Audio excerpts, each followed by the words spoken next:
महागौरी नमस्तुभ्यं नमस्तुभ्यं सुरेश्वरी हरिप्रिय नमस्तुभ्यं नमस्तुभ्यं दयानिधे। जय माता दी। ये वसंत नवरात्रि के जो आज 8वां दिवस, इसमें महागौरी के दर्शन का पूजन किया जाता है। पार्वती रूप में जब माँ भगवती ने भगवान शिव को पति रूप में प्राप्त करने के लिए बहुत कठिन तपस्या की थी, तब कठोर तप के कारण उनकी देह जो है वो क्षीण और उनका जो रंग था वो काला पड़ गया था। अंत में तपस्या से संतुष्ट होकर जब भगवान शिव शंकर ने अपनी जटा से निकलती पवित्र गंगा की धारा का जल उन पर डाला तो वे विद्युत प्रभा के समान अति कांतिमान और गौर वर्ण की हो गई। ये चंद्रमा और कुंद के फूल की तरह गौर वर्ण हैं। इनके सभी वस्त्र भूषण श्वेत और इनका वाहन भी हिम के समान गोरा रंग वाला वृषभ अर्थात बैल है।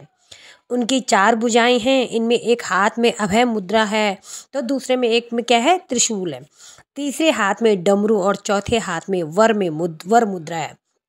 कठिन तप से भगवान शंकर को प्राप्त करने वाली महागौरी के पूजन अर्चना से यह स्वरूप अत्यंत साधक और अति सौंदर्यवान बनता है। यह शांत और करुणामयी स्वरूप मनोवांछित फल देता है और जन्म जन्मांतर के पाप धुल जाते हैं। मनुष्य की प्रवृत्ति सत्य की ओर प्रेरित होती है और असत का विनाश होता है। नवरात्र के अष्टमी को इस रूप का ध्यान करना चाहिए और पूजा अर्चना के दौरान जो भोग बनता है उस भोग को आप या तो नारियल का भोग लगाएं या फिर खीर का भोग लगा सकते हैं, क्योंकि सफ़ेद चीज़ें जो है माता को इस दिन पर बहुत पसंद होती हैं। और जो लोग खीर का भोग लगाते हैं या फिर नारियल का मिठाई का भोग लगाते हैं उनको सुख और समृद्धि की प्राप्ति होती है। और साथ ही साथ 108 बार और एक या फिर ना हो सके तो 11 बार महागौरी के बीज मंत्र का अवश्य जाप करें, जो है ओम श्रीम क्लीम ह्रीम वरदाय नमः। इस मंत्र का आप अवश्य जाप करें, घर में सुख समृद्धि होगी।